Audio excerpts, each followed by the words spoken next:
A few years ago, my oldest daughter had to take a DNA test for school just to figure out ancestry. During the DNA test, she came to me very, very sad because apparently me and her were not related. I was like, huh? When she told me this, I had to keep a straight face because the immediate shock was just wild. Then I decided to go with her to get a paternity test done.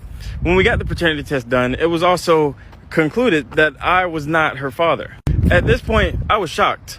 I've had 4 kids with my wife, and she was the oldest, and I needed to see how far this rabbit hole went. I told her to not let her mother know that we know this information, and then I went to my next oldest child. Not mine. I went to the one below that. Not mine. And then I decided to stop there because the youngest child is so young that this may directly affect them, and they don't really understand what's going on anyway. So I didn't even want to go into that rabbit hole. But when I got the information, I immediately was like, let me go talk to my wife about this.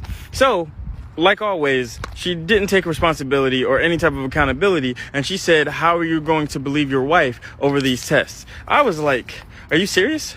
Are you like, for real? Like, is this really where you're gonna go with this? Then she starts crying profusely and saying it was only one time. I didn't mean to do it. And I was like, it was only one time. Hey. And then I showed her that each one of the children aren't mine, with the exception of the youngest, as so I think.